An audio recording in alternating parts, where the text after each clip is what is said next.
Hey everyone, welcome back to our 5-minute Bible study series. Today we are on like the 280th. No, that's not right. We're on like I don't know what study we're on. We've made our way all the way through the Old Testament to Joshua chapter 8. So let's talk about it. And I should mention that for all the studies that we've done, we have PDFs like the one you're seeing up on the screen, and you can download them for free. When did the events of Joshua chapter 8 take place historically? Well, the Israelites entered the Promised Land and began to take it over approximately 1450 BC. And so the events that we're going to talk about, especially at the beginning of Joshua 8, took place probably around 1450 BC. That is an approximate date. The events in Joshua 8 took place after God gave victory to the Israelites over the city of Jericho. The important characters of this chapter, we're going to highlight in on two of them. First one is Joshua. He is leading the Israelites, and he is the leader of the Israelite army, which is going to come into play here in chapter 8. We're going to talk about him leading the people to victory over the city of Ai, and the men of Ai are our second main character, group of men. The men of the city of Ai fought against Joshua and the Israelites, and spoiler, they ultimately lost. And then take a look down at our map.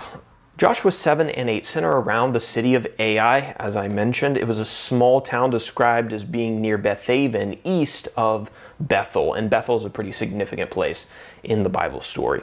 At the end of Joshua 8, the Israelite camp moved north to Mount Ebal and Mount Gerizim, which I have added to today's map. There's a lot to talk about in chapter 8, so I'm going to try to stick as close to my notes as possible to keep this as close to 5 minutes as I can. The first section is verses 1 through 29. The Israelites make war with Ai a second time.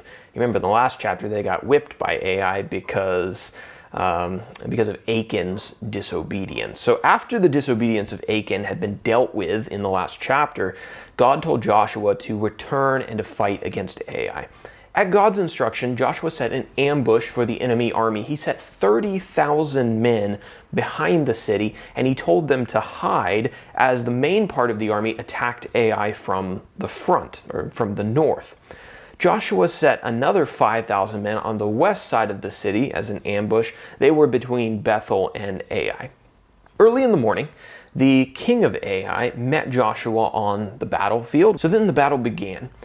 During the battle, after some time, Joshua commanded his men to retreat, pretending that they were being defeated and they needed to retreat to regroup or just to give up on the battle entirely, right? And as expected, as the Israelites had planned, the men of Ai were like, oh no, you're not going to run away that fast. And so they pursued Joshua's main army.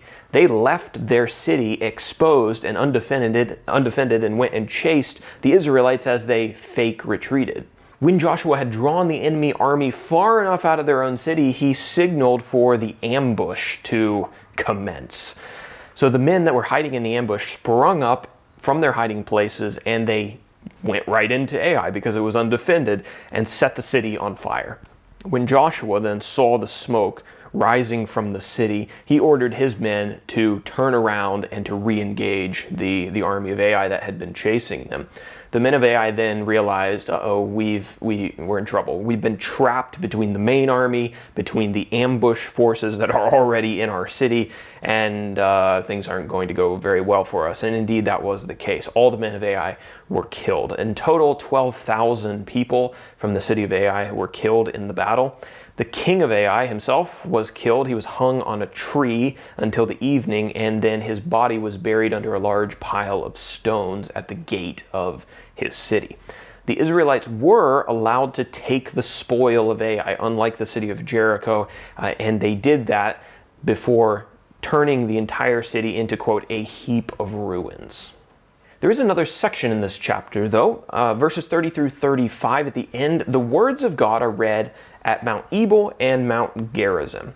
So after Ai happened, the Israelites came to Mount Ebal and Mount Gerizim, which were north of Ai, and Joshua built an altar on Mount Ebal as Moses had previously instructed. Well, I guess the Lord did too. You can read about that in Deuteronomy chapter 27. Joshua wrote a copy of the law of Moses on the uncut stones that formed the altar. So this was quite a construction.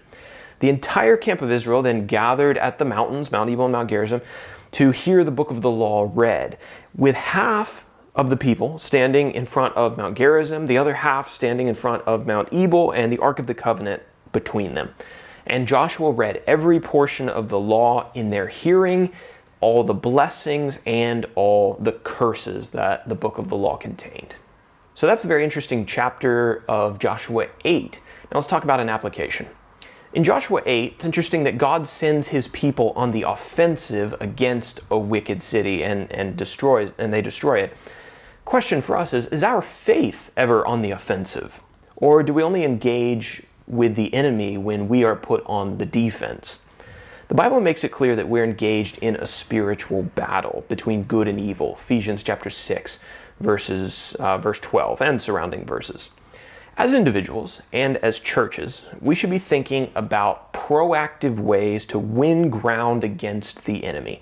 A purely reactive strategy or defensive strategy isn't enough.